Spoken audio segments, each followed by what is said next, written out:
Desde los estudios Gabriel Gálvez de Radio Superandina 88.5 FM y BTV Valle Televisión, presentamos a Patricia Bofa y Nelson Venegas. Sobre la Mesa, el programa político del Valle de la Concagua. Sobre la Mesa, todo el acontecer político del país y la zona se debate sobre la mesa.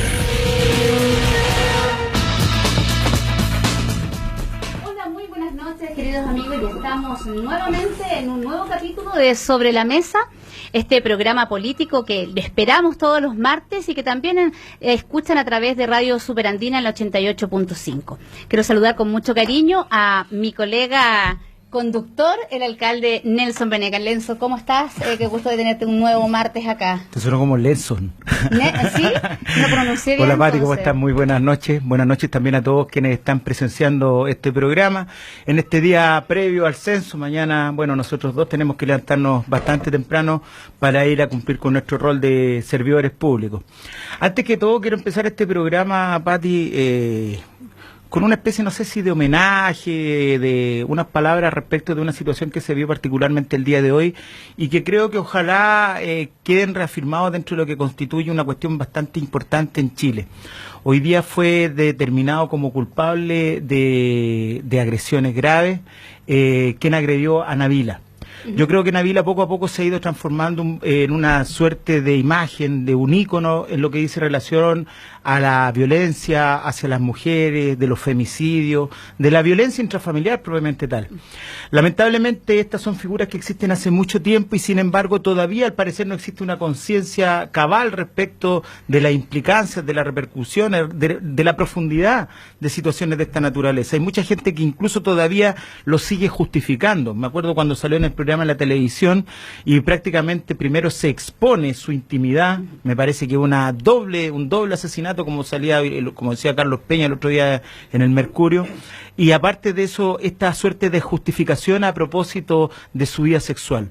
Yo creo que este es un momento en donde toda la sociedad chilena tiene que volcarse y ver esta condena no solo respecto al agresor de Nabila, sino que también un poco a toda una sociedad que de una u otra manera sigue legitimando esta suerte de violencia hacia nuestras mujeres. Ojalá que esto sirva como un ejemplo para un cambio de conciencia respecto de esta situación tan grave. Así es, Nelson. Yo obviamente como mujer muy satisfecha con esto y obviamente solidarizar y hacer un llamado, el llamado que siempre uno hace, el denunciar a su agresor. Creo que eso hoy día es fundamental. Hoy día están las redes necesarias. Se ha avanzado muchísimo en el tema de la violencia contra la mujer, pero obviamente siempre quedan estos espacios que no debemos permitir que la violencia intrafamiliar llegue a nuestros hogares. Así es que yo también quiero empezar pero con un saludo distinto. Quiero saludar con mucho cariño a toda la gente de la villa del condominio social Encon, en San Felipe, especialmente a su dirigente, a Marcos Brito, a toda la gente que vive ahí, gente de esfuerzo, de trabajo, y que ha ido avanzando día a día en tener una mucha mejor calidad de vida en ese sector de San Felipe. Comenzamos y queremos saludar, obviamente, con mucho cariño a dos grandes invitados que vamos a tener hoy día, que los vamos a conocer, que vamos a saber cuáles son sus ideas, qué es lo que vienen a proponernos, quiénes son. Me refiero a Pedro Ávila, sociólogo, candidato a diputado por el Distrito 6. Pedro, ¿cómo estás? Muy buenas noches. Hola, buenas Bienvenido noches. a Sobre la Mesa. Muchas gracias por la invitación. Yo quería sumarme a lo que está comentando Nelson y que comentabas tú respecto de lo de Nabila y la violencia intrafamiliar y la violencia contra la mujer específicamente. Creo que es necesario que nosotros nos demos cuenta que cuando llegamos a la violencia, al asesinato o a cuestiones tan brutales como lo que le ocurrió a Nabila, estamos hablando de la punta del iceberg, de el último eslabón de una cadena de micromachismos y de diferentes tipos de violencia específica que sufre la mujer día a día y que nosotros tenemos que empezar a erradicar de una vez por todas, y que esto va de diferentes aristas. O sea, por un lado tenemos la diferencia salarial con la mujer, por otro lado tenemos el acoso callejero, tenemos la cosificación de la mujer en la publicidad y en los medios de televisión. Entonces hay una serie de elementos que son previos incluso a la violencia última, al asesinato o a la violación, que nosotros como sociedad tenemos que reflexionar y de una vez por todas terminar. Y en ese sentido a mí me gustaría darle una especie de tarea no a las mujeres, sino que a los hombres, dirigirme a los hombres, porque muchas veces, como decía Nelson, se ningunea esto, que las mujeres le ponen color, esa espantosa palabra de las feminazis, porque hay muchos hombres que están tan acostumbrados, han normalizado tanto la violencia sistemática y específica contra la mujer que lo consideran algo natural, algo que es así, algo que es irrelevante. Entonces a mí me gustaría darle de tarea a todos los hombres que miren hacia alrededor, vean cuáles son sus mujeres cercanas, esposa, pareja, madre, hija, la señora que le vende el pan en la esquina, y le pregunten humildemente, ¿usted, señora, ha sufrido violencia por ser mujer? Yo les firmo que les va a decir que sí. Y no se queden ahí, escúchenla y vean el relato, porque lamentablemente es muy difícil que una mujer adulta en Chile no haya sufrido algún tipo de acoso o de violencia, aunque sea menor, en su vida por el hecho de ser mujer. Y el primer paso para que nosotros terminemos con ella es que la interioricemos, que nos sensibilicemos y estemos informados al respecto. Por supuesto que sí, muy bienvenido, Pedro. Y también queremos saludar a Luis Pardo, comunicador, presidente de la Archi por 12 años. Luis, muy bienvenido a Sobre la Mesa.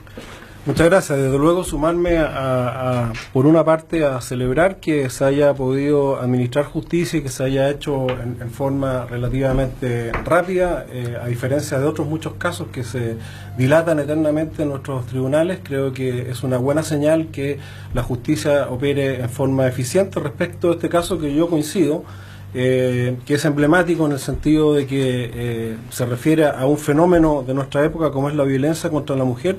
Pero yo creo que sin contradecir necesariamente el énfasis que pone Pedro en los hombres, yo creo que es un tema cultural que involucra a toda la sociedad, que involucra a hombres y mujeres, y que está muy enraizado desde la formación en la misma familia. Y creo que es un tema que debiera ser abordado con mucha mayor profundidad y mirada a largo plazo a partir de la educación de nuestros niños y de la asistencia y la educación de nuestras familias en cómo construimos estos estereotipos y estas formas de mirar a la mujer o mirarnos entre nosotros mismos, que después tienen estas expresiones en la violencia que desde luego hay que condenar, y hay que sumarse a todas las iniciativas que apunten en esa dirección.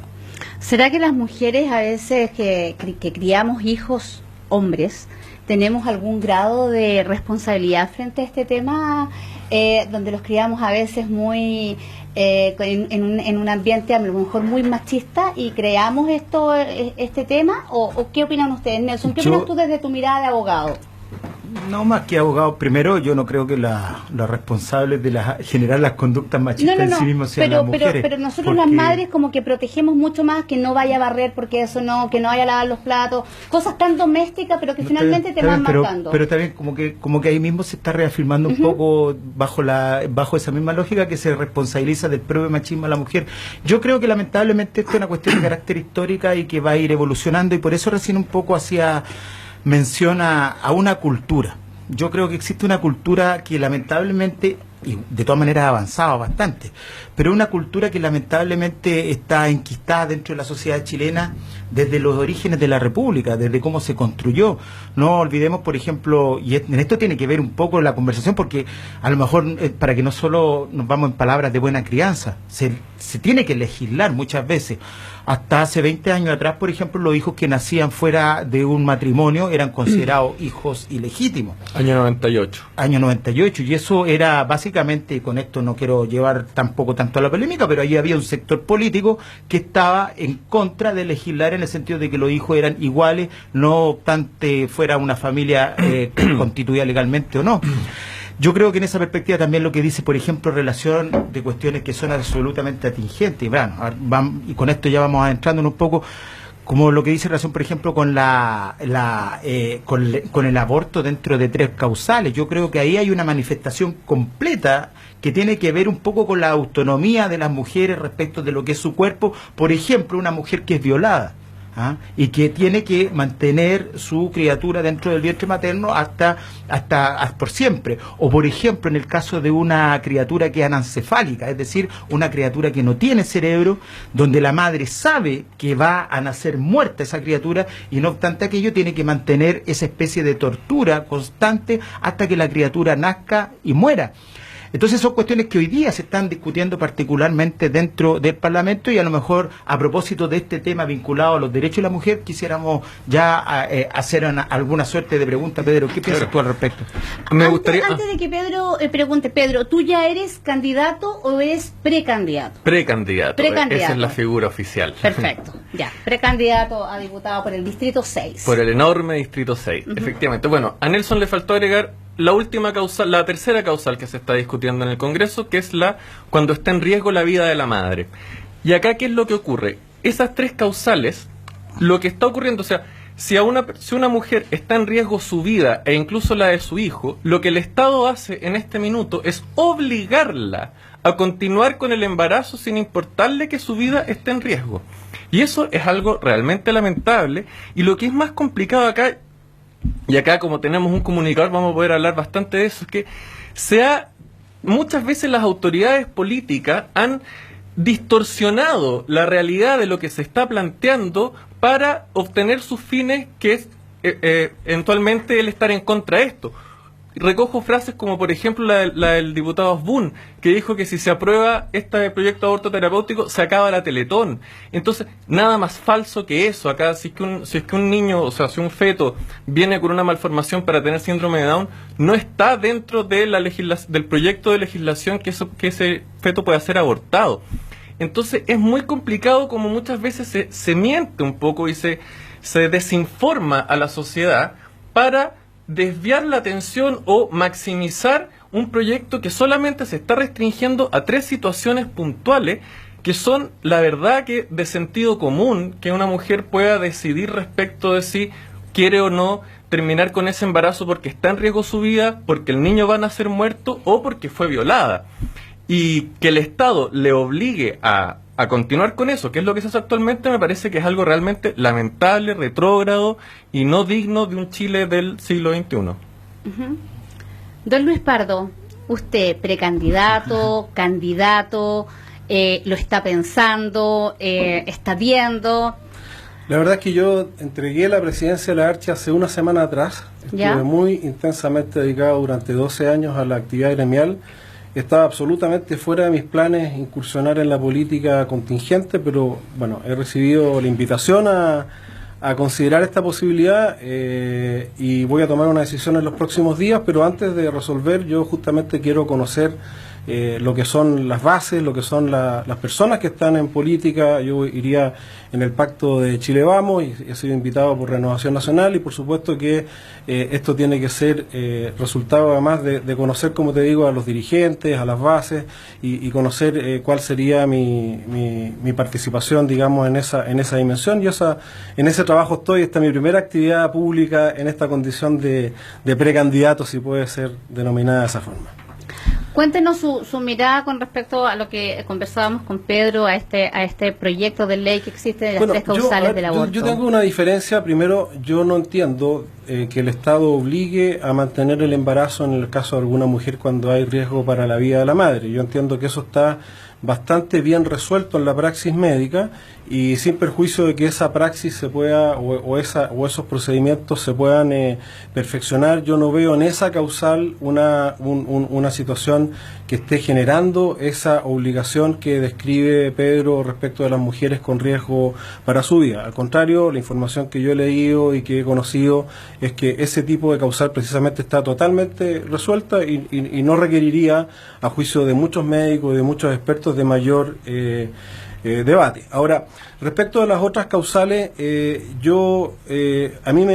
a contrario de lo que dice Pedro, a mí lo que me llama la atención es que se invierta tanto tiempo, tanta energía y tantos recursos en la legalización del aborto, y que no se haya hecho el mismo esfuerzo, por ejemplo, respecto de las madres adolescentes, respecto de la protección de los menores, de la educación de los menores. Yo coincido con el panelista respecto de que aquí muchas veces el sector... Pero no son excluyentes. Por supuesto, pero yo ahí coincido con Nelson en el sentido de que el sector que yo eventualmente representaría quizá ha ido detrás de los tiempos en algunas materias. Yo soy en ese sentido bastante más liberal. Yo creo, por ejemplo, que el tema de la educación sexual es un tema fundamental y que debe abordarse, pero abordarse rigurosamente, no propagandísticamente, y que debe invertirse mucho más recursos en apoyar a las madres adolescentes adolescentes, en vez de generar instancias como el aborto, y que debe también tenerse una mirada en que, sin excluir de ninguna manera a las familias que son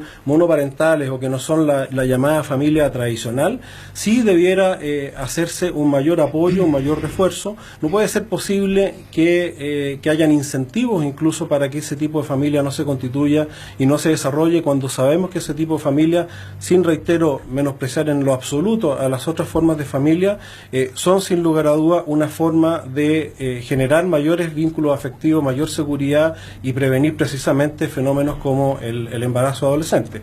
De manera que me parece que es una discusión absolutamente legítima y que hay que darla, pero a lo menos respecto de esa causal del riesgo, y yo no estaría en absoluto de acuerdo en obligar a nadie a morir, digamos, en esas circunstancias, y creo, reitero, que la praxis médica lo tiene resuelto, pero esa causal sí podría quizás perfeccionarse si no estuviese suficientemente clara. Sí, solo yo. ¿Y las otras dos? Las otras dos, yo estoy en desacuerdo respecto del aborto como una forma, digamos, de resolver esos problemas. Sin lugar a dudas, un espacio en que la mujer debe tener la capacidad de decidir y debe tener fundamentalmente el apoyo. Hemos conocido a lo largo del debate centenares o decenas de testimonios de personas, por ejemplo, que habían tenido diagnósticos de fetos inviables y que han resultado ser niños saludables, de manera que yo creo que es un tema mucho más complejo que la discusión en el nivel que se ha llevado, y reitero, un tema que yo creo que hay que discutirlo, o sea, no me parece que no sea legítimamente discutible, pero me parece que hay un afán en torno a esa ley que tiene otros intereses más bien de carácter ideológico que resolver los problemas de fondo. El problema de fondo es el embarazo adolescente, el problema de fondo es las carencias que sufren muchas familias que están expuestas, muchas niñas además, a la violación intrafamiliar, que es un fenómeno atroz y que hay que abordar, pero la solución, y que la forma de abordarlo no es precisamente con el aborto, al contrario, el aborto en esos casos puede ser una solución para que se perpetúe ese mismo fenómeno. Entonces es un tema a debatir. Es que acá yo creo que hay un tema bastante delicado, porque bueno, primero que nada, sí es posible caminar y mascar chicle. Yo creo que el Congreso tiene que estar compuesto por personas que puedan legislar sobre una materia y que además puedan estar discutiendo otras. Dicho eso, el tema del aborto puntualmente llevamos mucho tiempo discutiéndolo. Ya están puestas las cartas sobre la mesa, los diferentes partidos políticos han dicho cuál es su opinión, las diferentes organizaciones han dicho cuál es su opinión, y en una democracia ya lo que toca después de eso es votar. Es un tema que se ha discutido al más alto nivel, incluso han habido seminarios, congresos, los doctores han dado su opinión, todo el mundo ha dicho cuál es su opinión al respecto.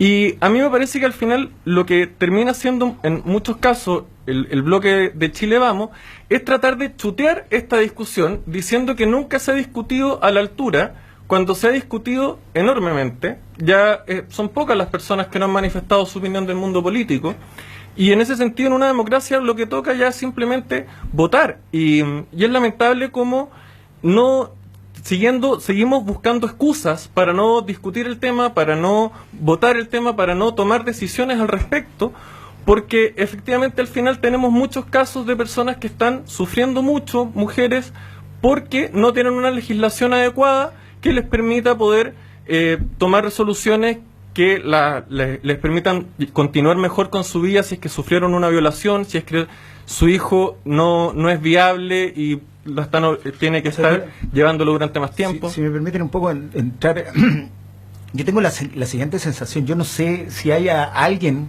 quien tenga el más mínimo deseo de abortar. Yo tengo la certeza que no hay nadie que quiera abortar. La situación es otra, es qué se hace con un caso y con una situación en concreta. Por eso que yo difiero cuando se señala que esto es una cuestión de carácter ideológico, porque aquí, de acuerdo a presunciones y de acuerdo a acuerdo a cierto análisis, son cerca de 100.000 abortos al año que se están produciendo aproximadamente, y se realizan de manera clandestina y sin condiciones mínimas de salubridad y de seguridad y cosas por el estilo. Entonces, ¿qué es lo que pasa? Lo que pasa básicamente que, primero, este es un problema que atañe principalmente a las mujeres que no pueden pagar abortos, donde sí hay personas que se realizan abortos, y eso es una cuestión absolutamente que nadie lo quiere enfrentar, porque las personas que tienen más recursos sí se realizan abortos a través de otro tipo de figuras.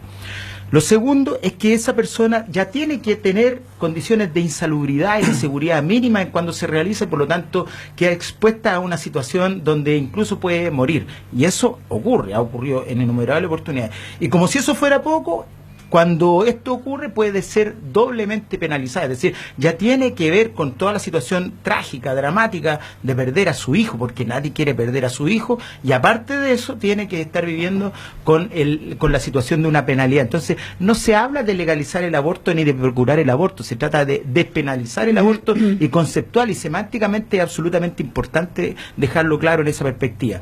Lo que dice relación con el tema del aborto, el aborto antes siempre, cuando ponía en riesgo la vida de la madre, siempre esto fue legal. Esto solo se suprimió a través, en el año 1989, con la incorporación o cuando se sacó del Código Sanitario, digamos, esta posibilidad que le otorgaba una junta médica para ver si es que efectivamente la vida de la mujer está en riesgo vital. Entonces, obviamente que hay muchos doctores, y ahí es donde usted habla de la praxis, que evidentemente han sacado esta situación, pero hay muchos otros doctores que no. Entonces no puede quedar a la discrecionalidad de un médico el hacer o no hacer algo cuando está básicamente en peligro la muerte. Pero en fin, de la madre. En fin, yo creo que son cuestiones que de verdad tenemos que ir acometiendo e ir analizando, por lo que decíamos al principio, porque tiene que ver con una vulneración de los derechos, porque no somos nosotros los hombres los que tenemos criaturas. Nosotros no somos los hombres los que somos sujetos de violación o de tener o de aborto o de criminalización del aborto. Es un tema esencialmente de la mujer, y ya que empezamos hablando de los derechos de las mujeres, yo creo que tenemos que abordarlo, pero en plenitud y completamente. Pero ¿sabes qué? Yo creo que lo que dice Pedro es cierto, o sea, esto se va a votar. Y no queda, digamos, mucho tiempo seguramente para que se vote. Ojalá, superada esta discusión que ya está en sus etapas finales en el proceso legislativo, ojalá se aborde en serio los problemas de fondo que hay detrás de esta realidad.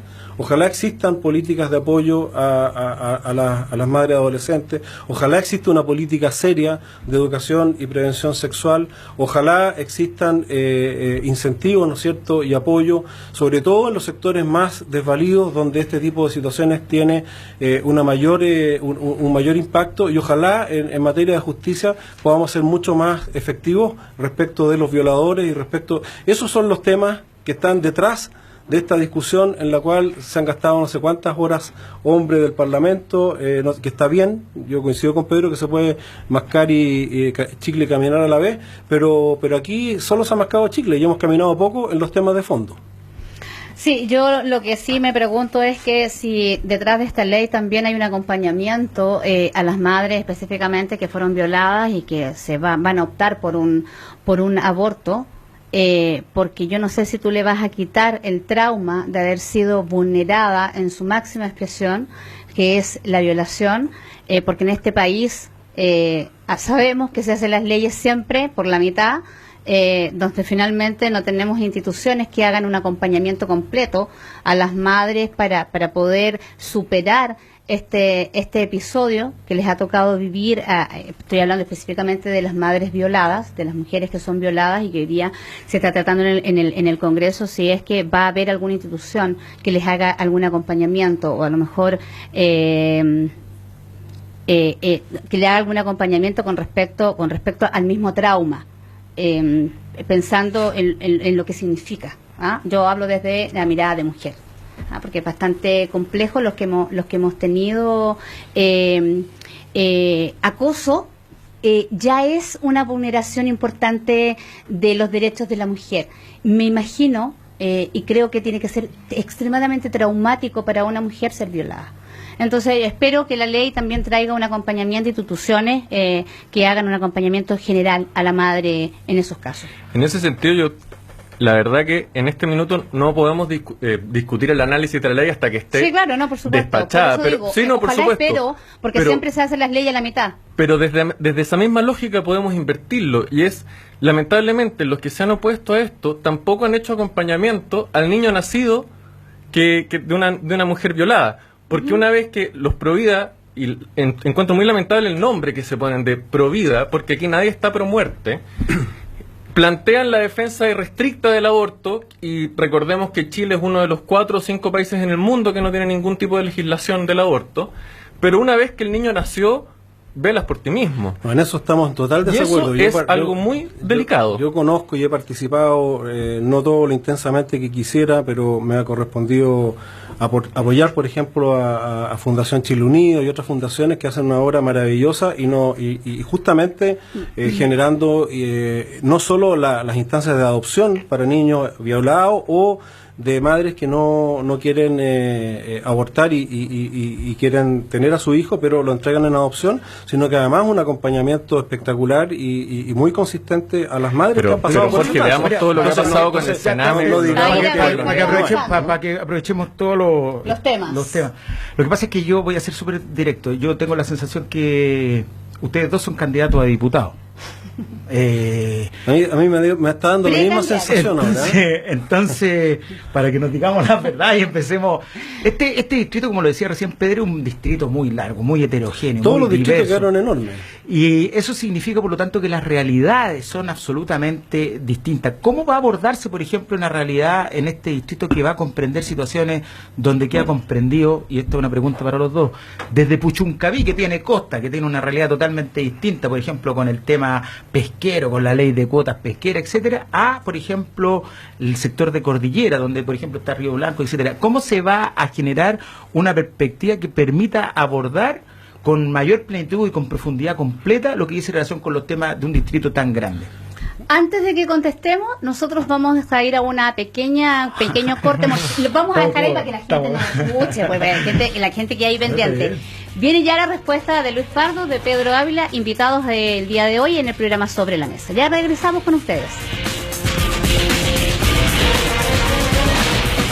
Patricia Bofa y Nelson Venegas están conduciendo Sobre la Mesa, desde los estudios de Radio Superandina y en conjunto con BTV y todas sus plataformas digitales.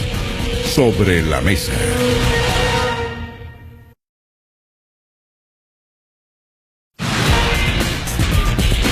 Patricia Bofa y Nelson Venegas están conduciendo Sobre la Mesa, desde los estudios de Radio Superandina y en conjunto con BTV y todas sus plataformas digitales. Sobre la Mesa.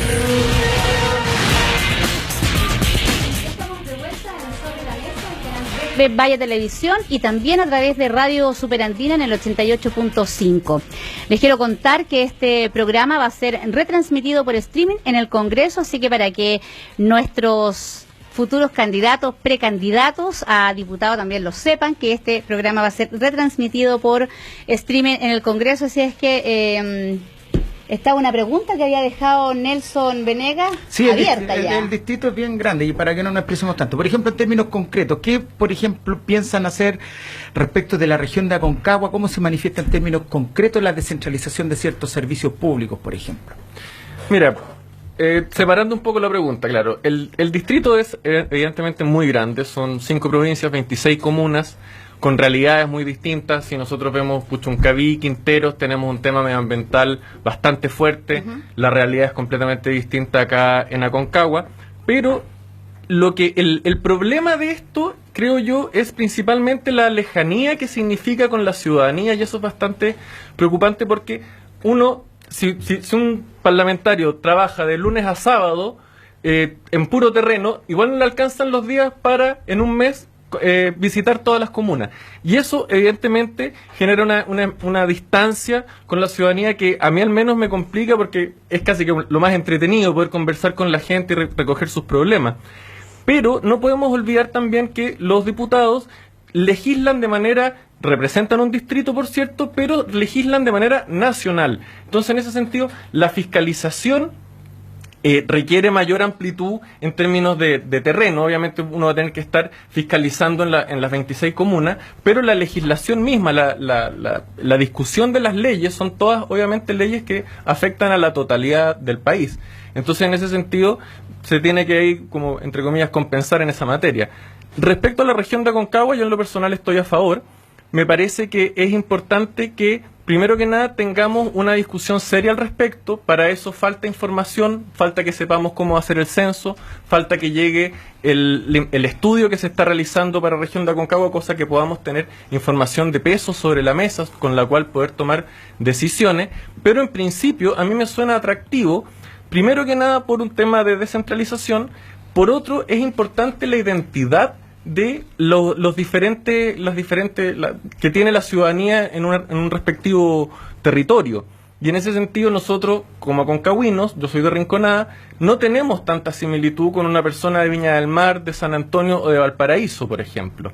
Y una región con autonomía te permite empezar a construir una identidad propia, que eso es algo muy importante. Pero también Nelson toca un tema bastante delicado, y es el de los servicios. Por ejemplo, para los rinconadinos, nos queda mucho más cerca Santiago, por ejemplo, que Valparaíso. Entonces, de repente hay cuestiones de médicas que requieren mayor complejidad, que no se puede atender en los hospitales de los Andes o de San Felipe, y hay que ir a Valparaíso en vez de ir a Santiago, por ejemplo, y eso obviamente es una complicación que se traduce en muchos otros servicios. Y obviamente el hecho de que pudiéramos ser una región que tuviera todas las características de términos de infraestructura, de salud, educación, etcétera, permitiría solventar ese problema que afecta a muchos aconcagüinos. En el caso tuyo, sí, a propósito, sumando un poquito, disculpa que... Porque tú eres de Quillota, ¿cierto? De Quillota, sí.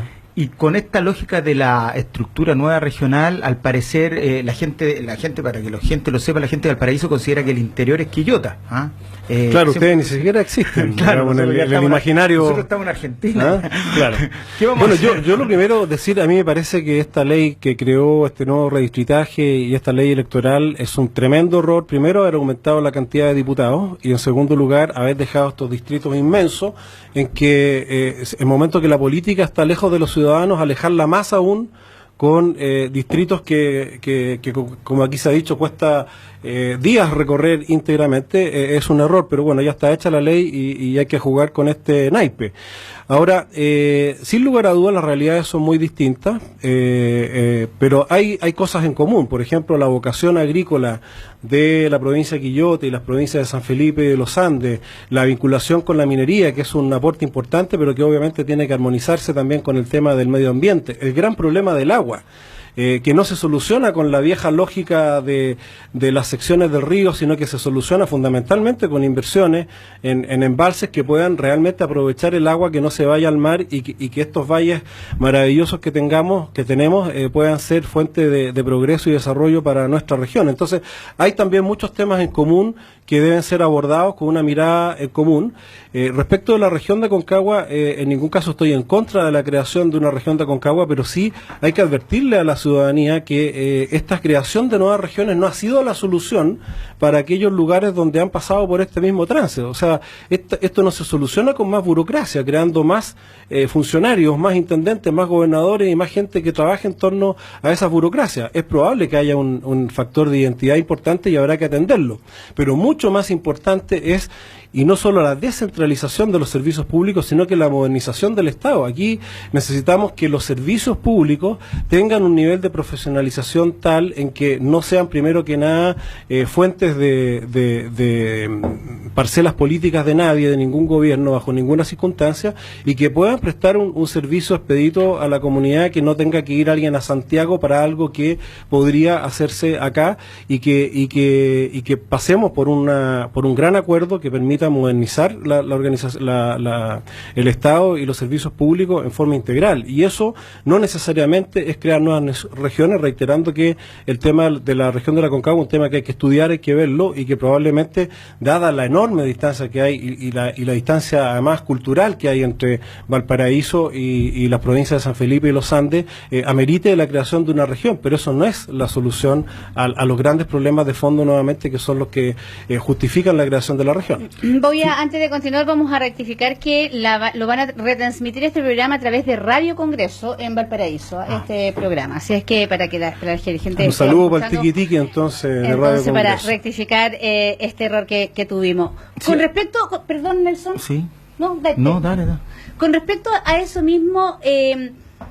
con el tema del redistritaje, hemos hablado que el distrito crece muchísimo. ¿Cómo se piensa llegar? ¿Cuál va a ser el valor para ustedes hoy día, esas comunas pequeñas? Nelson siempre habla de estas comunas pequeñas como Calle Larga, como Rinconada, como Santa María, como Putaendo, que finalmente como que no van a tener cercanía con ustedes.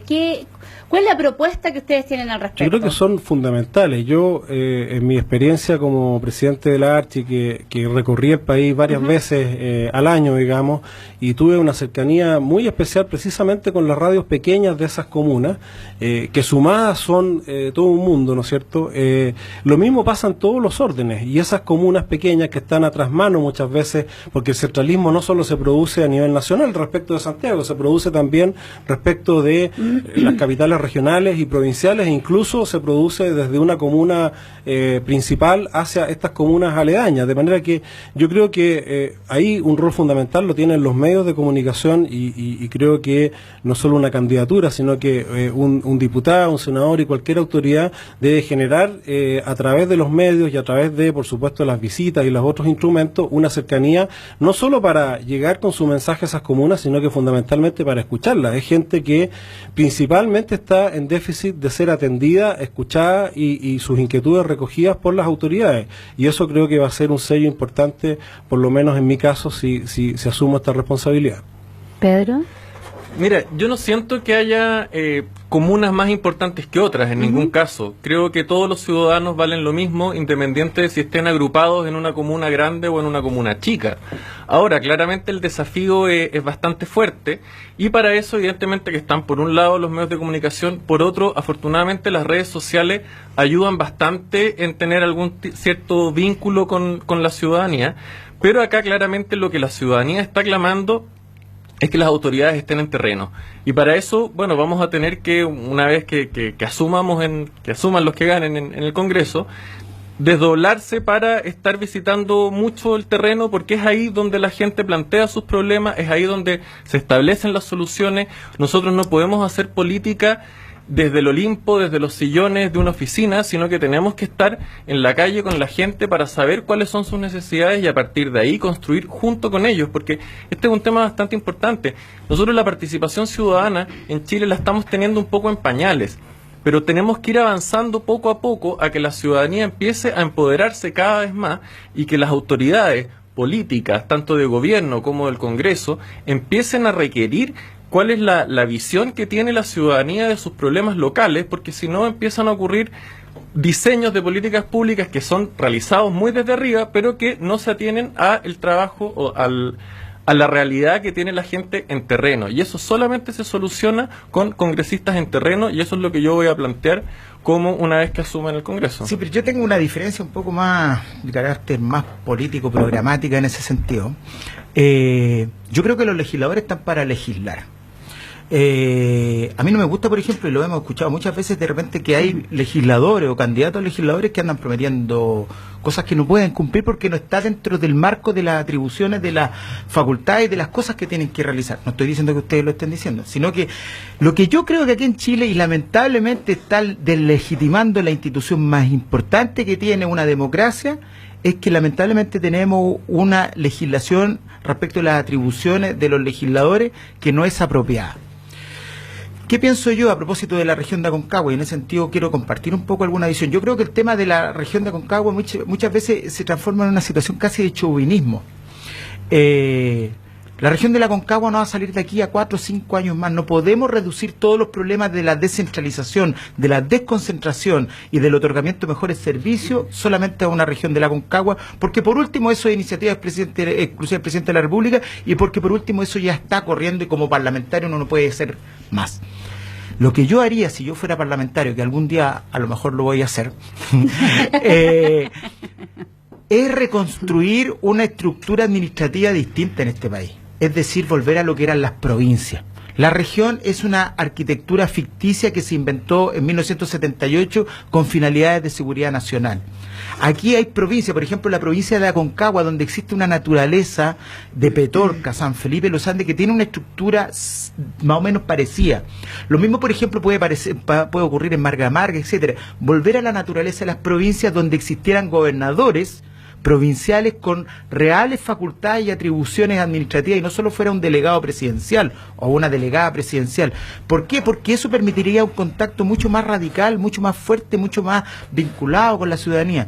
Pedro lo decía muy bien. ¿Qué pasaría, por ejemplo, si el mes tiene 30 días? ¿Ah? Imagínate, estar en 26 comunas tendría que uno estar durante todos los días, ¿y en qué momento se legisla? Entonces son legislaciones que no están de acuerdo a la naturaleza que tiene que existir, porque el legislador, insisto, tiene que hablar sobre leyes, pero quien tiene que administrar los respectivos espacios públicos son las provincias. Y yo creo que por ese lado, a lo mejor desde la perspectiva legislativa, debería realizarse algo en ese sentido. Claro que también tratándose de una división administrativa es iniciativa del presidente de la República, iniciativa exclusiva del presidente de la República, pero creo que por último tratar de buscar acuerdos legislativos que fueran en esa perspectiva, porque con esto de medio sé que me alargo, no, pero el problema es gravísimo, estimado. Yo no sé cómo les va a ir en términos legislativos. Cuando se elijan los gobernadores regionales se van a elegir se van a elegir en Valparaíso, en Quilpué, en Quillota, en Villa Alemana y en Viña. Nosotros los Andes de San Felipe no tenemos ninguna connotación electoral en esa perspectiva. ¿Ah? O a lo mejor sí, o a lo mejor vamos a dar el peso, porque la torta en esos sectores se reparte mucho más. Si tú fueras candidata, Pati, ¿dónde harías campaña? No, evidentemente, después, pero por ejemplo, sin despreocupar las comunas más, las provincias más pequeñas. Entonces yo creo que un poco, bueno, abordando ese tipo de cosas, respecto al tema de... No sé, pues yo creo que hay una nueva distribución administrativa que hay que tratar de abordar. Yo creo que ahí, Nelson, tú estás tocando un tema que, claro, plantea una nueva reestructuración general. Y coincide un poco con lo que estamos planteándose ahora que le va a tocar probablemente al próximo Congreso, que es la nueva Constitución, la discusión de la nueva Constitución. Y ahí también vamos a estar planteando una nueva forma de mirar Chile en diferentes aspectos. Recién tocaba un poco el tema del agua. Aprovecho de decir, para mí ese va a ser mi tema más importante. En este minuto, la ONU recomendó que el agua sea un derecho humano. En Chile no es un derecho humano, es un bien nacional de uso público, y hasta ahí suena súper bonito, pero después viene la letra chica que dice que el que es privado y tiene derechos de agua puede hacer lo que se le da la gana, y el Estado no tiene mucha injerencia en eso. Entonces se nos viene ahora, esperemos, el desafío de cambiar una constitución que fue impuesta por las armas, que nadie nos preguntó y no hemos podido validar democráticamente, lo cual es algo realmente vergonzoso. Chile Vamos por lo general trata de acercar este tema inmediatamente a Venezuela, a Cuba, esas cosas así, y no tiene nada que ver. Prácticamente todas las democracias fuertes han tenido constituciones realizadas en democracia. La mayoría de los países que pasaron por dictadura tuvieron una nueva constitución democrática. Nosotros estamos fallando en eso. Es importante que avancemos en esa dirección de manera responsable, y ahí evidentemente que vamos a poder plantear varios temas, como comenta Nelson, de algunas ciertas reestructuraciones en términos de cómo vemos Chile, cómo queremos apuntar, cuál es nuestra hoja de ruta, porque al final es eso lo que va a ser una constitución, cuál es el norte que quiere Chile, cómo lo soñamos, y ese va a ser el desafío del próximo Congreso. Bueno, yo coincido en el 90% de todo lo que dijo Nelson, o él coincidió con lo que yo dije recién, en el sentido de que se le promete a la ciudadanía grandes soluciones que suenan más a efectos electorales, como es crear una nueva región, en circunstancias que eso no va a solucionar efectivamente los problemas. Lo mismo pasa, yo creo, un poco con la Constitución. La Constitución ha sido reformada centenares de veces en democracia, incluso hubo un presidente que la proclamó como una nueva Constitución, lo que no significa que no se pueda seguir reformando y modificando, pero nuevamente se le promete a la gente que cambiando la Constitución se van a solucionar problemas como la mala gestión administrativa o el mal diseño de nuestras instituciones que no están dando el ancho en materia no solo de territorialidad, sino que en materia de tecnología, en materia de estar a la velocidad que hoy día se necesita estar, además una conversación y una dinámica mucho más fuerte con el sector privado de la que es capaz de sostener hoy día la administración pública en general. Entonces, yo creo que más que aspirar a estas grandes transformaciones que nos han dado además en estos años un dolor de cabeza bastante grande en términos de cómo eso ha impactado y afectado el desarrollo económico del país y al afectar el desarrollo económico del país, la calidad de vida de las personas, su opción al trabajo, su opción a seguir progresando y manteniéndose, de manera que yo sería más cauto y trataría de hacer bien las cosas que podamos hacer bien. Efectivamente, un parlamentario no puede recorrer 26 comunas y pretender ser un parlamentario 100%, digamos, estamos vinculados al territorio si al hacer eso descuida la función legislativa y tenemos malas reformas y malas leyes como hemos tenido estos años. Tenemos que ser capaces de legislar muy bien, de encontrar los instrumentos para escuchar a la ciudadanía, pero prometerle a la ciudadanía aquellas cosas que efectivamente estén a nuestro alcance y aquellos instrumentos que efectivamente nos vayan a conducir a mejorar los problemas y no a empeorarlos, que es lo que ha pasado con estas grandes teorizaciones que nos han llevado hasta ahora a un resultado muy satisfactorio. Lo importante es no generar las expectativas tan grandes en la gente, porque finalmente siempre se dice vamos a hacer un parlamentario que va a estar en terreno, pero que finalmente no llega al terreno, llega solamente cuando hay corte de cinta o cuando una comuna específica está de aniversario, o finalmente tampoco caer en el tema vamos a construir un estadio. Tenemos parlamentarios que han construido estadios, que han pavimentado calles, que han tenido conjuntos habitacionales, que han hecho miles de cosas y que finalmente no lo hacen, y se genera esa expectativa y hoy día esa desconfianza que la gente tiene en la clase política, porque hoy día no podemos desconocer, hoy día la clase política no cuenta con la confianza de la ciudadanía. Entonces poder generar esas instancias de trabajo con la comunidad y lo que sí un parlamentario lo puede hacer muy bien, lo vivimos con algunos parlamentarios que tuvimos en la zona, de que el parlamentario lo que sí puede hacer es a lo mejor gestionar algo para un alcalde, para los alcaldes, para el Valle de Aconcagua o para todo lo que va a ser el Distrito 6, pero no para conseguir un estadio, que todavía lo estamos esperando, entre paréntesis, la maqueta ya está. Yo creo que sí, hay un tema que tú estás al final englobando, por así decirlo, que lo podríamos resumir en la falta de educación cívica. Por supuesto. La falta de educación cívica, y también yo encuentro que al final, como estamos hablando de política, hay que hacerse cargo del origen de donde viene cada militante y cada sector. Recordemos, por ejemplo, que el Chile Vamos, en ese sentido la UDI y más RN, en su momento rechazaron de manera unánime y sin hacer uso de la palabra la posibilidad de legislar por educación cívica. Esto fue hace ya varios años. Ahora, afortunadamente, se incorporó la educación cívica obligatoria en tercero y cuarto medio. Y es muy necesario porque al final la educación cívica es lo que permite tener un paraguas para que la ciudadanía no sea engrupida por candidatos que prometen cosas que no pueden cumplir, como tú bien decías, como prometer que un parlamentario ofrezca un estadio o un hospital. No puede. Entonces, Pedro, ¿en qué gobierno se sacó la educación cívica? Disculpa, ¿y qué ministro fue? ¿Qué ministro de Educación sacó la educación cívica? ¿Tú te recuerdas? Fue en el gobierno Ricardo Lagos y fue el ministro Arrate. Él sacó la educación cívica porque los que vivimos en dictadura sí tuvimos educación cívica y obviamente que hace muchísima falta, pero en el gobierno de Ricardo Lagos, y específicamente el ministro de Educación, Jorge Arrate, fue el que sacó la educación cívica. Entonces, es como medio irrisorio el tema, porque finalmente son ustedes, la nueva mayoría, lo que más hablan de educación cívica, pero en un gobierno de la nueva mayoría, o de la concertación, como se llama, porque es lo mismo, se habla hoy día de queremos de nuevo educación cívica, cuando ustedes mismos la sacaron. A ver, yo soy radical. No nueva mayoría. Yo soy radical y nueva mayoría. Sí, sí. Ya, perfecto. Concertación, radical siempre el ministro Gómez fue cuando era senador quien propuso el proyecto de educación cívica y fue la UDI la que lo rechazó de manera unánime y sin siquiera hacer uso de palabras. Y eso es bien importante, lo de no hacer uso de palabras. Bueno, habría que ver porque ni siquiera lo argumentaron. Claro, ¿cómo fue el proyecto a lo mejor que se presentó? A lo mejor un poco estudiarlo, ver qué es lo que había de fondo, porque nadie puede negarse a tener la educación cívica, porque finalmente la educación es lo que forma la sociedad y son el pilar de toda la sociedad. La UDI se ha negado Hoy día yo estoy en política única y exclusivamente porque tuve un profesor de educación cívica que fue Fran Abdelkader, que Fran Abdelkader es del Partido Socialista, no sé, PPD. Pero... Él fue mi profesor y él hizo que yo me enamorara de la política. Claro que en caminos distintos, pero porque yo estudié en el año 86. Sí, porque en esa época solo se podía tener una visión política, no.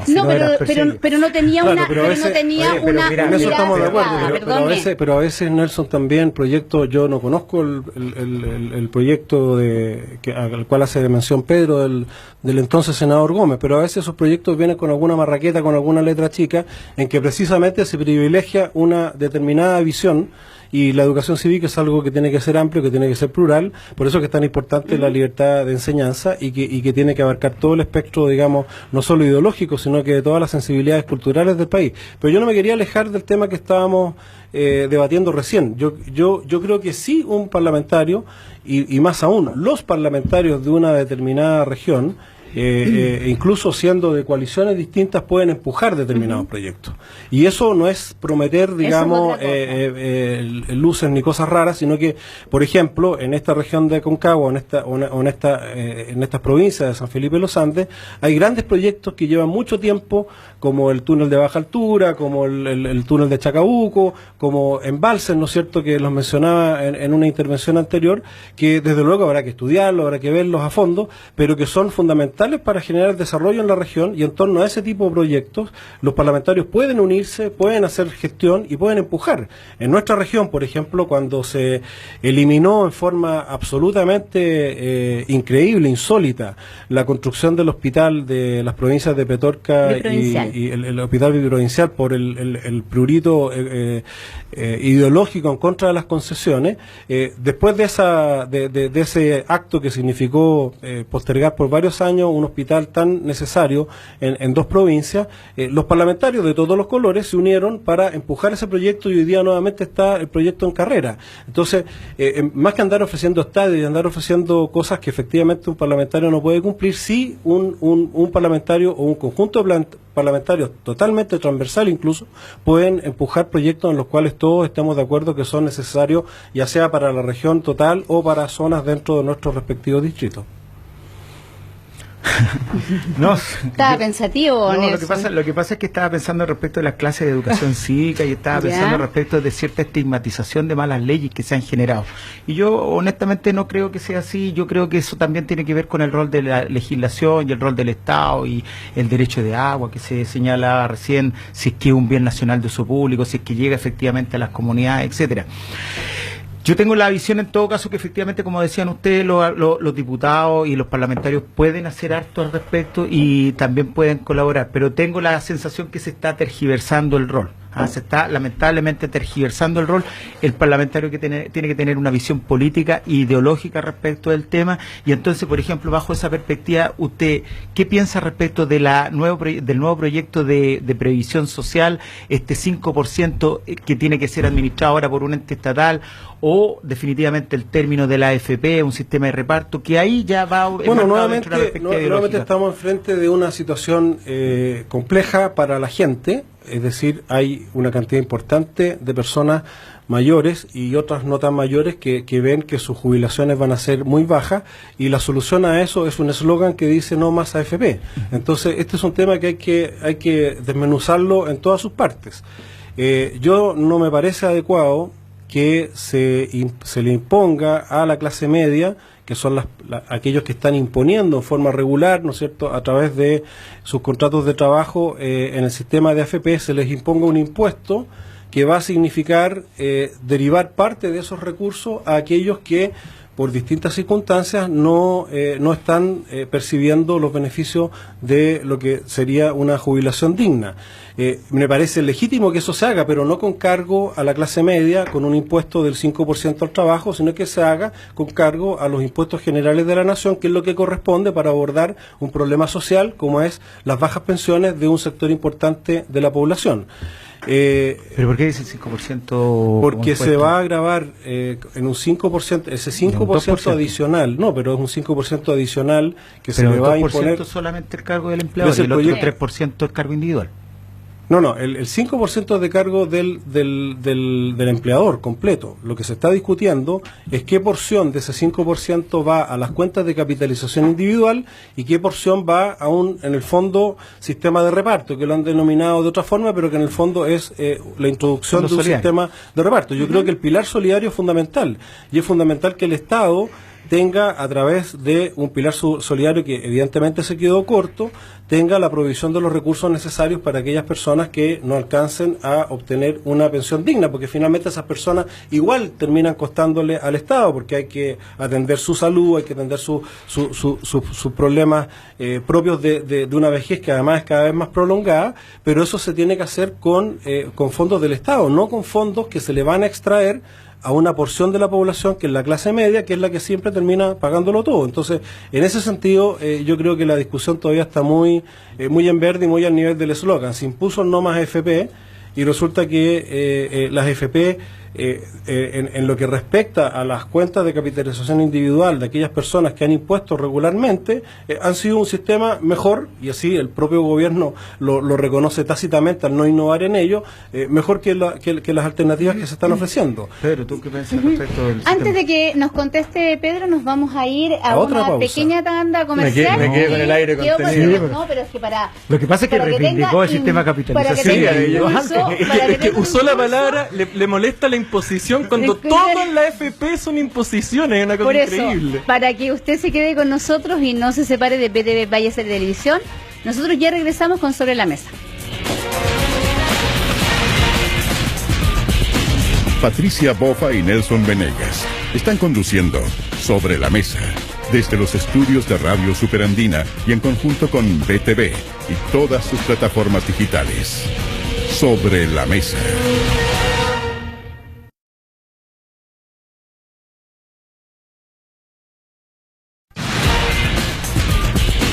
Patricia Bofa y Nelson Venegas están conduciendo Sobre la Mesa desde los estudios de Radio Superandina y en conjunto con BTV y todas sus plataformas digitales.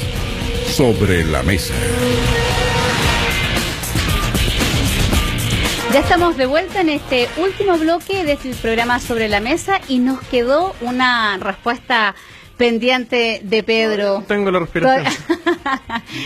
Queremos sangre. Bueno, hablamos Queremos conocerla. de las AFP. Para hablar de las AFP, bueno, al igual que la Constitución, también un sistema impuesto por las armas. A ningún ciudadano chileno les preguntó si queríamos o no las AFP. Pero primero es bueno recordar un poco de historia de cómo fue el origen de las AFP.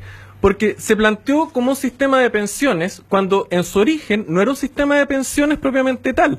Las AFP eran un sistema de ahorro individual forzado, que recién en el 2009, con el pilar solidario de la presidenta Bachelet, que puso la presidenta Bachelet, ahí empezó a convertirse en un sistema de pensiones.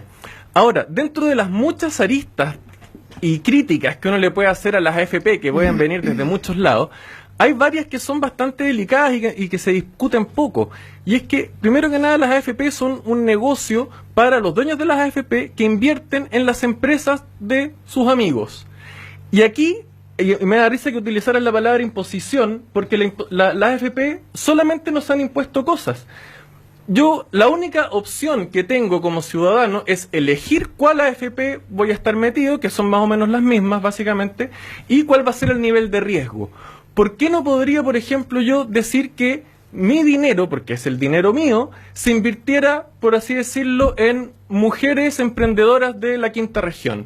Pero no, ellos eligen invertirlo donde se les da la gana y ahí uno no tiene idea, solamente sabe si va de conservador o no. Y lo que yo encuentro muy preocupante, y es un juego comunicacional que ha hecho bastante el Chile Vamos, es el decir que no hay propuesta, y eso es falso. Sí, el eslogan obviamente es no más AFP porque la ciudadanía en general no quiere AFP. Y sería bueno que metodológicamente Chile hiciera una especie de plebiscito para primero que nada saber si las queremos o no y luego empezar a ver qué tipo de sistema queremos. Pero propuestas hay muchas y la propuesta más seria que se está haciendo es el sistema tripartito. ¿Qué significa sistema tripartito? Que aporte el ahorro individual, el aporte estatal y el aporte del empleador y con ese sistema hacer un sistema que te llegue una pensión en donde buena parte de ese dinero es el que ahorra uno, pero que también hayan aportes extra para que haya una cuestión solidaria, como es en todos los lugares del mundo, en una cuestión netamente de ahorro individual. Sí, yo soy más categórico en ese aspecto. Yo estoy en contra de la AFP. Así, derechamente. No, yo también. No estoy con ellos, sí.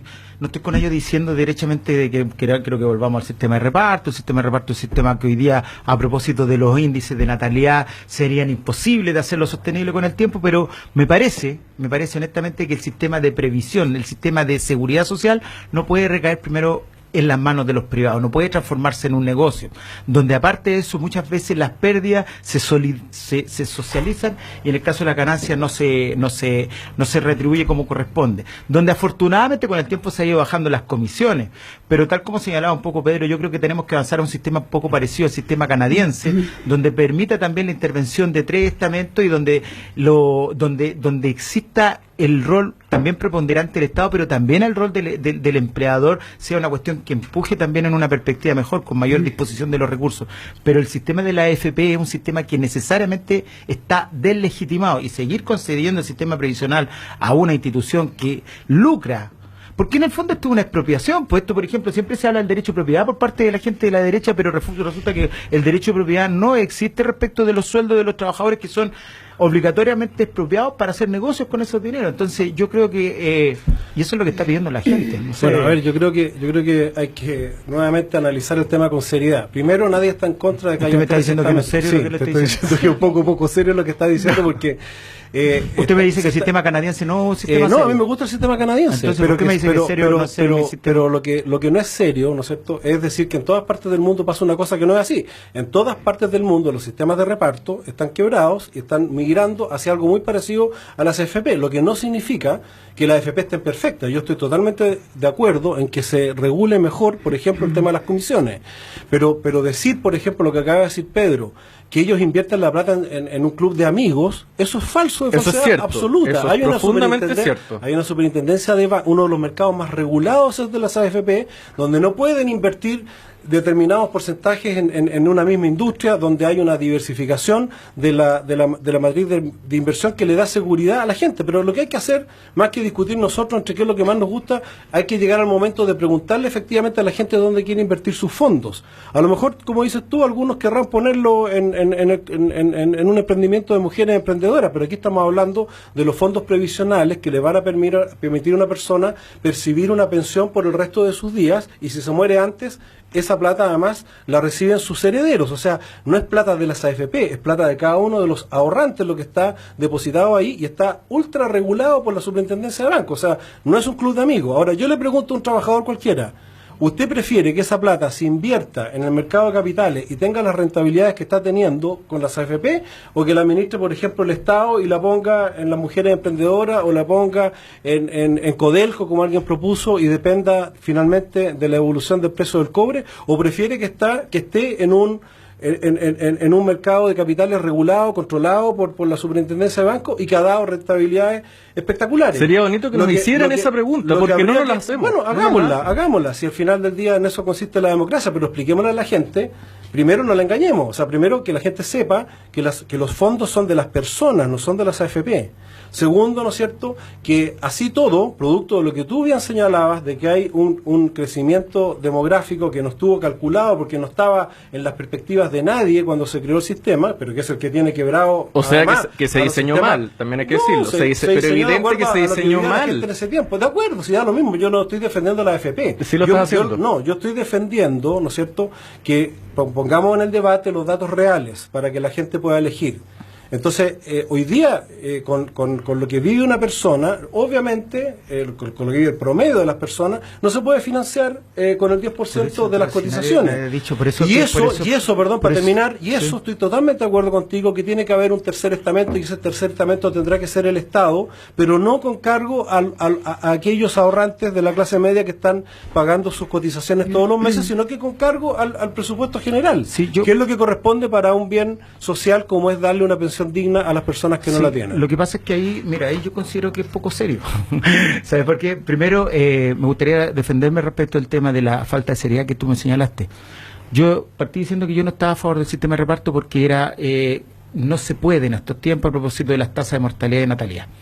Segundo, tenemos un hecho concreto, y por eso me baso en la experiencia, sin santificarla, pero el sistema canadiense, que es un sistema que ha resultado un sistema tripartito, donde pone plata el Estado, donde pone plata el particular, porque también es injusto que aquellos que no se esfuerzan y no se sacrifican tengan una pensión igual que el resto. También es necesario que intervenga el esfuerzo personal.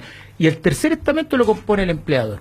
Eso es absolutamente serio y eso permite generar una acumulación que permite incluso, por ejemplo, el otro día las empresas canadienses invirtieron en temas vinculados al agua acá en Chile. Y eso yo no veo dónde está la falta de seriedad.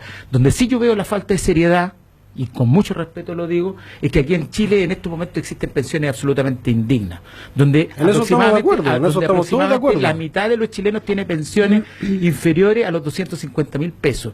Y no acometer una situación distinta a lo que está ocurriendo y seguir pontificando la AFP como una estructura, como dijo Piñera, el hermano del candidato del candidato Piñera, que lo único que estaba faltando aquí que era un Mercedes-Benz, que lamentablemente no se le está echando benzina por el tema de los bajos sueldos. Si nosotros seguimos considerando que este sistema es un sistema previsional que soluciona los problemas de la gente, realmente no lo estamos haciendo. Una cosa, Nelson, ahí también para agregar. Este es un sistema que fue mal diseñado en su origen, porque José Piñera efectivamente decía, no, este es un Ferrari al que le falta combustible. ¿Y cuál era el combustible? Que él estaba soñando una sociedad donde uno trabajaba los 40 años de corrido, los 40 años con contrato, y esa no era... sueldos dignos. Y con sueldos dignos. Y esa no era la realidad de Chile. Entonces, diseñamos un sistema por una realidad que no existía y lo hemos seguido sosteniendo y sosteniendo aun cuando las pensiones son indignas. Entonces es una cuestión que es de perogrullo, que tenemos que hacer algo distinto. Yo quiero aclarar, primero, yo me refiero a la falta de seriedad no respecto de ti, sino que respecto del argumento como se plantea en general en el debate, porque lo que tú acabas de describir, el sistema canadiense, es lo más parecido que hay al sistema chileno. Lo que falta en Chile es corregir y acercarnos más, a lo mejor, a un sistema canadiense, pero lo que tenemos en Chile es el sistema de capitalización individual, que ha funcionado bien para aquellas personas que han ahorrado en forma constante a lo largo del tiempo, y que no tiene el sustento del pilar solidario del Estado en suficiente magnitud e intensidad para compensar a aquellos que no lo han sido. Y hay que diseñarlo de manera tal que aquellos que ahorran y han tenido o la suerte de tener trabajo continuo o haber sido a la vez responsables en el sentido de haber contribuido al más, ¿no es cierto?, que no se traduzca en que esos le paguen la diferencia a aquellos que no lo han sido. Con lo cual, estoy reiterando que tenemos que diseñar un sistema tal en que el pilar solidario se fortalezca para aquellos que están recibiendo esas pensiones indignas, en los cuales todos estamos de acuerdo. O sea, es absolutamente inviable que una persona viva con 250.000 pesos o con menos. Nadie está de acuerdo con eso. Pero no digamos, o sea, es re fácil tirar el barro. Yo no soy aquí el defensor de la AFP, o sea, todo lo contrario. Creo que hay que perfeccionar muchas cosas de la AFP, pero es re fácil decir la AFP tiene la culpa y engañar nuevamente a la ciudadanía con que con no más AFP vamos a tener pensiones dignas, cuando eso es mentira, y lo que vamos a hacer es perjudicar a aquellas que sí nadie está diciendo fondo que de ahorro. Terminar con la AFP sea la panacea. Lo que estamos diciendo es que es un sistema que está viciado en su origen y que en este minuto ha tenido malos resultados. Yo quiero que se termine la AFP. No, yo también quiero que se termine la AFP. Porque originariamente tiene un vicio de legitimidad. No, lógico. Ahora, a lo que voy, yo no digo que terminar las AFP significa que ahora nos pensionamos con $1 millón de pesos cada uno. No, eso no lo está diciendo nadie. Pero tenemos que avanzar un sistema. Sí, yo te quiero... Pero a mí me gustaría que en otro programa pudiésemos discutir de cuál es el sistema. Porque es importante, es re fácil criticar algo, que todos por lo demás lo criticamos, pero es totalmente distinto proponer cuál es la alternativa. Porque si la alternativa le va a costar más caro a las personas a las cuales estamos apelando para cambiar el sistema, estamos produciendo... Y que también pasa por un tema de cuánto uno ahorra finalmente, porque tú pones de ejemplo Canadá, y yo te puedo decir con conocimiento de causa que si tú en Canadá impones poco, tampoco vas a tener, a pesar de tener el aporte del gobierno y a pesar de tener el aporte del empresario, igual tu pensión es baja. O sea, es exactamente lo mismo. Lo que pasa es que si tú aportas poco, no puedes pretender tener una pensión alta. Ese es el tema. Y lo otro que también quería, antes de terminar y de pasar para darle el espacio a nuestros invitados para que puedan... Lo que pasa es que me desvirtuaste mi argumento. No. Entonces tengo derecho. Porque lo que yo he sostenido todo el rato que tiene que haber, y Pedro me parece que también lo dijo, una situación de carácter tripartito, porque me parece absolutamente injusto que una persona no tenga que aportar y no tenga que ser premiada de acuerdo a su esfuerzo, pero tampoco es legítimo que el empleador y que el Estado también se lleven todo, porque lo que ocurre en este momento es que el 10% y todo lo que se está realizando no es más que un ahorro forzado, y eso no es un sistema previsional. ¿Y cómo tendría que ser entonces? No forzado. No, pues tiene que ser a través de una Tripartito. incorporación del sistema tripartito. Sí. Eso es lo que estoy tratando de señalar. Sí, no, Pero está el bien. sistema tripartito necesariamente tiene que ser forzado. O tú estás proponiendo No un va a ser sistema forzado según Nelson, tripartito No, donde lo la que gente yo- ponga, lo que yo- imponga lo- si quiere o no. Lo que yo estoy señalando es que aquí lo único que existe como sistema previsional es que forzadamente al trabajador Es que no hay ningún sistema previsional voluntario en ninguna parte se del le mundo. expropia el 10%. Bueno, lo que y yo en el estoy sistema de sosteniendo reparto te es que expropiaban el 30 y pagaban peores pensiones. Sin perjuicio de eso, se le saque plata a la persona porque es su plata. Dos, que el Estado también se ponga a través de refortalecimientos O sea, que sí se hicieron con el pilar solidario que es del gobierno de la presidenta Bachelet. Y tercero, donde haya una incorporación concreta por parte del Tu empleado. argumento es súper liberal, o sea, no es un argumento socialista y yo estaría totalmente de acuerdo contigo. Si existiera un sistema tan liberal donde cada uno de nosotros Aporte dispusiera lo que nuestra quiera. plata y no pagar impuestos y no pagara, pero sabemos que tenemos que hacer aportes. Yo creo que está Todo. disgustado, pero no es lo que estaba diciendo. Pero en fin. Bueno, vamos a darle el pase a Pedro para que se dirija a la gente, nos cuente un poco, porque tu eslogan es bastante Largo. largo, por decirlo de alguna manera. Voy a tener la ¿Cuál es mi eslogan? Voy a tener la visión el de que un lleva a cabo estadista López. como Pedro Aguirre Cerda, la honestidad de un político como Silva Sima y la garra de Nelson Ávila. ¿Tú crees también, Pedro, que el tener hoy día el apellido Ávila, conociendo la trayectoria de tu padre como parlamentario de esta zona, también te da un plus dentro de tu candidatura? Bueno, primero que nada, ese no es mi eslogan, es una frase que he dicho y ¿Usaste? que usé y siento en todo caso. Perfecto. No es un eslogan, porque Es efectivamente largo, sería ¿ah? más Bastante largo, claro, nadie se sería lo va a más- aprender aparte. No, pues no pega. Pero sí siento Ese- esas palabras, absolutamente. Sí, claro. Ahora, respecto del apellido, si es que va a ser útil o no, yo creo que me es útil en términos de las herramientas de principios y valores que mi padre me ha entregado. Él es de los muy pocos políticos, y qué lástima que sea de los muy pocos, porque ojalá fueran más, Muchos. que no entregó una boletita para después dictar, escuchar en el oído lo que le decía alguna empresa y escribir las leyes a la pinta de las empresas. Y en ese sentido, la escuela valórica que él me ha entregado para mí es algo que me llena de orgullo y creo que me sirve en términos de como para plantear la vida y sobre todo la política, porque esa es la forma en la que yo quiero hacer política, siguiendo ese tipo de ejemplo de probidad. Porque yo de verdad siento que nosotros tenemos que hacer política con amor al servicio público, con honestidad. Son cuestiones que lamentablemente hemos visto muy perdidas en el Congreso en este minuto y a mí me da mucha vergüenza que eso sea así. Ahora, ¿servirá o no el apellido? Eso es algo que lo dirá la ciudadanía. A mí la verdad me tiene sin cuidado. Yo no me estoy presentando como candidato a diputado porque soy hijo de Nelson Ávila, sino que me presento porque mi nombre es Pedro, porque tengo ganas de hacer cosas distintas, porque veo el Congreso y muchos parlamentarios me dan vergüenza, y eso implica que yo quiero dar un paso al frente y darle a la ciudadanía una propuesta con contenidos concretos para mostrarle cuál es mi visión social y política de Chile, cómo yo voy a votar en el Congreso cuando sea electo parlamentario, y eso quiero transparentarlo y avanzar con esos valores. Pero cuál es, disculpa lo pesado la pregunta, pero porque todos tenemos que hacer el servicio militar políticamente. Sí, claro, obviamente. ¿Cuál es tu servicio militar en ese sentido? ¿Cuál es tu carrera política en términos como para poder presentarte hoy día como candidato a diputado? Mira, es que también ahí uno tiene que hacerse cargo de su historia personal. A mí la verdad me tocó vivir en mi juventud cuestiones bastante delicadas por ser hijo de Nelson Ávila, que incluían, no sé, desde tener que estar con guardaespaldas cuando cabro chico, que para mí era terrible. Para algunas personas podría haber sido indiferente, para otros entretenido, para mí era espantoso. Tener a mi padre amenazado de muerte. Hubo muchas situaciones que a mí me hicieron sentir bastante asco de la política y que me hicieron salirme y rechazar un poco. Yo por eso no estuve, por ejemplo, en centros de alumnos, cuestiones así. Yo básicamente me dedicaba a estar informado, pero el haber vivido tan de cerca lo peor de la política me hizo retraerme un poco, pero después la verdad que el servicio público tira, es así de simple.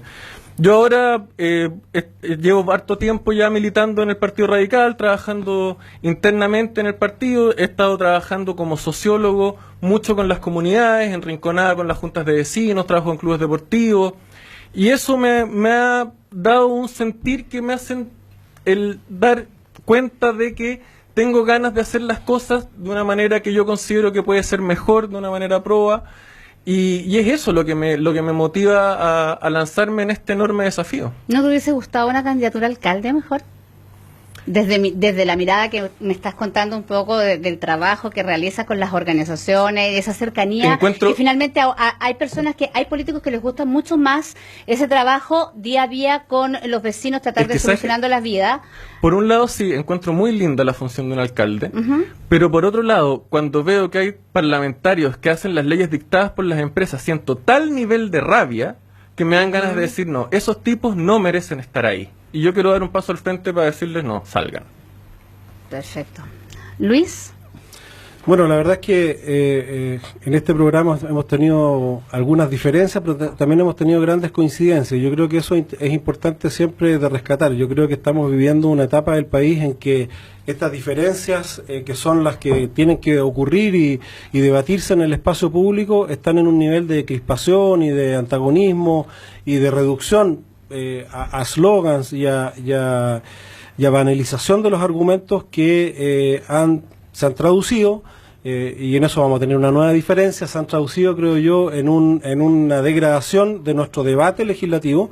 Yo durante estos últimos 12 años he estado en la actividad gremial y he estado participando activamente en muchas legislaciones que se han discutido vinculadas con el tema que yo representaba, que son los medios de comunicación, y he visto cómo el debate se ha ido degradando, se ha ido echando a perder, y esto no es culpa de un sector. Yo creo que es producto de una situación que sería largo de acometer ahora en un par de minutos, y en eso también coincido con Pedro. Yo siento que es necesario que personas que hemos estado un poco lejos de la contingencia política, pero sí cerca del servicio público, yo veo la función gremial como un genuino servicio público, podamos aportar y participar. Yo no sería pretencioso en el sentido de calificar a los demás de deshonestos o de nada. Creo que hay de todos los tipos y de todos los colores, como todas las actividades de la vida, pero creo que hace falta en ese sentido el aporte de personas que vengamos del mundo real. Yo, junto con ser dirigente gremial, he sido un pequeño empresario durante todos estos años vinculado a la radiodifusión. Sé lo que cuesta hacer empresa, he conocido los fracasos y los éxitos en esa dimensión también, y creo que hace mucha falta en el debate público y particularmente en el debate legislativo poder llevar una cuota de realismo y una cuota de realidad, para que no nos volemos tanto con grandes reformas, con grandes transformaciones que han demostrado que no le solucionan los problemas a la gente, y sí podamos poner el foco en aquellas cosas en que podamos estar de acuerdo para realmente mejorar las oportunidades para que nuestros ciudadanos finalmente puedan tener un mejor futuro y un mejor presente. Don Nelson, su minuto de despedida, digo. ¿De despedida? Sí, estamos ya en la hora despidiendo el programa. No hablamos del censo. A mí me parece sumamente entretenido debatir y tener la posibilidad de debatir. Y yo no le temo al conflicto cuando es con argumentos, siempre que no me traten que mis argumentos son poco serios. Pero definitivamente yo creo que este es un espacio que tiene que lograr hablar en esa perspectiva. Yo, al igual que usted, en todo caso, también considero que el debate parlamentario se ha degradado, y creo definitivamente que eso es por una estructura institucional y constitucional donde lamentablemente el Parlamento tiene muy pocas facultades. Este es uno de los parlamentos que tiene menos facultades de todos los parlamentos de las democracias, y como los parlamentarios no tienen facultades propiamente tal de legislación, terminan prometiendo cosas que no pueden hacer y terminan prácticamente ejecutando y cosas por el estilo. Entonces, cuando me hablan de que no es necesario un cambio constitucional, yo sí considero que es urgente un cambio constitucional precisamente para mejorar nuestra democracia, porque yo honestamente creo que nuestra democracia está en una crisis tremenda, y cuando la democracia entra en crisis, o entran los autoritarismos o los populismos, y hemos visto, por ejemplo, candidatos que hoy día están haciendo cualquier tipo de promesa, y el problema peor es que la gente se lo está creyendo. Así que yo el tema de la reforma constitucional me lo tomo de verdad muy en serio, porque estamos en una crisis. Solamente quiero hacer 3 saludos. Primero, mañana está de cumpleaños mi abuela, que nació hace 92 años. Mañana cumple 92 años, creo que ya los cumplió hoy día. Sí, ya 1201. Y por lo tanto nació el mismo día del glorioso nacimiento del club deportivo que más éxito y alegría le ha dado al pueblo chileno, que es Colo-Colo. Nació exactamente el mismo día, el mismo año, el Club Deportivo Colo-Colo. Y también, por supuesto, quiero saludar al glorioso Partido Socialista de Chile, que también hoy día cumple 92 años, el mismo día también que nació mi abuela. Así que un saludo. Mañana es un día muy importante, por lo tanto, para el pueblo chileno. Muy bien, me parece estupendo. Yo quiero saludar también, enviarle muchos cariños a nuestro gran amigo, yo sé Nelson, que te voy a representar, Guillermo Hurtado, quien ha empezado el día de hoy con su segunda etapa de quimioterapia. Así que, Guillermo, mucha fuerza, mucha fe, y te mandamos todos muy buenas vibras. Sé que todo va a salir muy bien y que vas a salir adelante. Vuelvo a repetir el saludo a la Villa Encón. Está toda la gente mirándonos en la población del condominio social de la Villa Encón de San Felipe, que nos está mirando, agradecidos obviamente de su preferencia este día martes. Mañana, a partir de las 8 de la mañana, vamos a estar en la calle, cada uno en sus comunas, así que para que nos abra la puerta, para que nos conteste, porque este censo obviamente es muy importante para que el Estado de Chile, el gobierno de Chile, tome las mejores decisiones y las mejores políticas públicas. Y que hagamos un censo bueno. Y yo jamás me voy a alegrar que a este censo le vaya mal, porque a eso se supone que le va mal al pueblo de Chile, y yo soy chilena.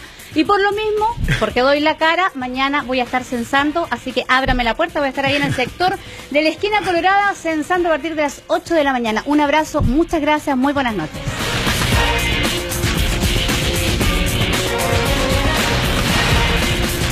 Radio Superandina y BTV Valle Televisión presentaron Sobre la Mesa, el estelar de la política del Valle de la Concagua.